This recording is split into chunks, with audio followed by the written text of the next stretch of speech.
ወድቃችሁ እንዳትቀሩ አትጨነቁ ከሚለው መጽሐፍ ላይ እንዳገኘ ነው። ዱንያ መሰናክሏ ብዙ ነው። አንዱን ስናልፍ ሌላው ይተካል፣ አንዱን ስንሻገር ሌላ ይከተላል፣ አንዱን ስንዘል አንደኛው ይመጣል። ዱንያ ሁሉም መሰናክሎቿ አይጥሉም፣ ሁሉም መሰናክሎቿም አይታለፉም።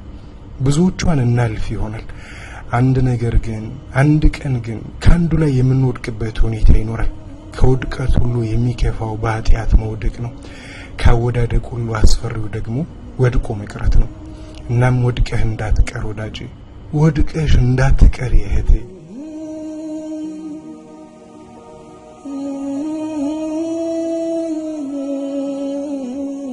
ውድቀታችን ደካሞች ስለመሆናችን ማሳየ ነው።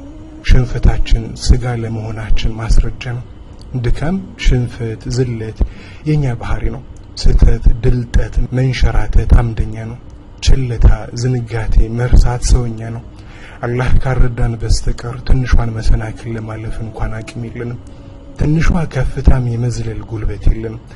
እግራችንን ማንሳት፣ እጃችንን መዘርጋት አንችልም። ዳገት መውጣት፣ ቁልቁለት መውረድ አይሆንልንም።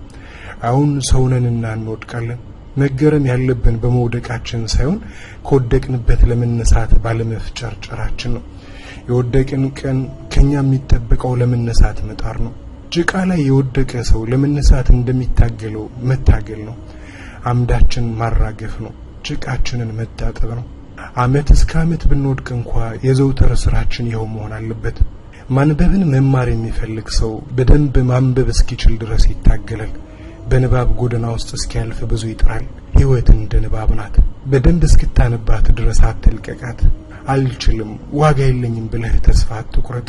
በየቀኑ ብትወድቅም ከትምህርት ቤት አትቀር። ቀጥ ብለህ እስክትቆም ድረስ ወድቀህ ተነሳ። አይቀበለኝም፣ አይምረኝም፣ አያዝንልኝም፣ አይለቀኝም አትበል። በልና ታረቀው፣ በልና ተጠጋው፣ በልና ጌታህን ቅረበው።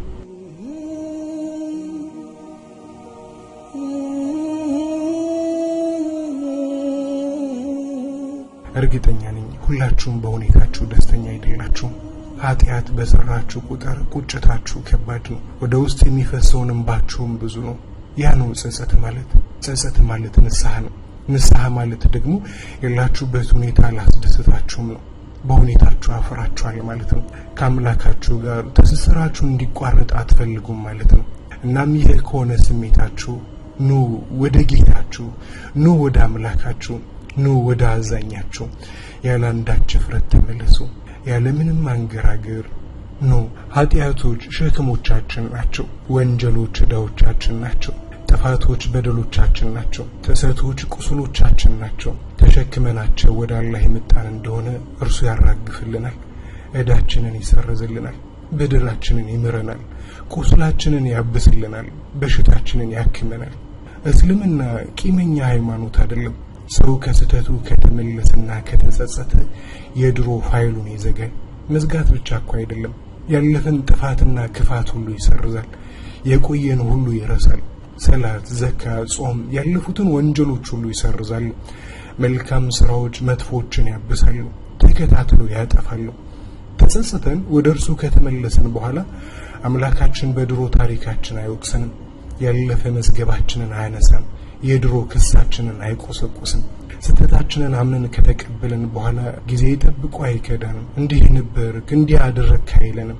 እኛው ለመነሳት እንሞክር እንጂ አምላካችን አላህ ሱብሓነሁ ወተዓላ እጁን ይዘረጋልናል፣ ከወደቅንበት ያነሳናል፣ ከጭቃችን ያጥበናል፣ ያቅፈናል፣ ይቀበለናል። ኻሊድን ከዚያ ሁሉ ጥፋት በኋላ ተቀበል። ኢክሪማን በድሮ ጥፋቱ አልከሰሰውም።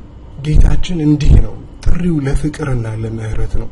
አዋጁ ሰው ሁሉ በእዝነቱ ስር እንዲገባ ነው። እናም ወዳጆቼ ከራሳችሁ ተስፋ አትቁረጡ። ጠፍቻለሁ፣ ዋጋ የለኝም አትበሉ። የተውባ በር ሁሌም ክፍት ነው። ወደዚያ ለመግባት ለነገ አትቅጠሩ። ተጋብዛችሁ አትግደርደሩ። ቆይሽ አትበሉ። ወደ አላህ እኮ ለመመለስ አይቀጠርም። በር ከተከፈተ ዘሎ መግባት ነው። በሉ ኑ ግቡ። የአምላካችሁ እቅፍ ይጠብቃችኋል። እናንተ በእርሱ ከምትደሰቱት ይደሰትባችኋል። ወስናችሁ ወደ እርሱ ከመጣችሁ እርሱ ጉዳዩ ከዛሬ ማንነታችሁ እንጂ ካለፈው ታሪካችሁ ጋር አይደለም። ያለፈው ታሪካችሁ አለፈ። የዛሬው ስራችሁ ነው እናንተን የሚወክለው። ኑ አትፍሩ፣ ኑ አትስጉ። አላህ ይወዳችኋል። ባሮቼ ሆይ ይላችኋል። ጭንቀታችሁን እርሱ፣ ሐሳባችሁን በሱ ጣሉ። ወዳጆቼ ሰው ሆኖ ከኃጢአት ንጹህ የሆነ በዓለም ላይ ማንም የለም። ደረጃው ቢበላለጥም ሁሉም ቆሽሿል።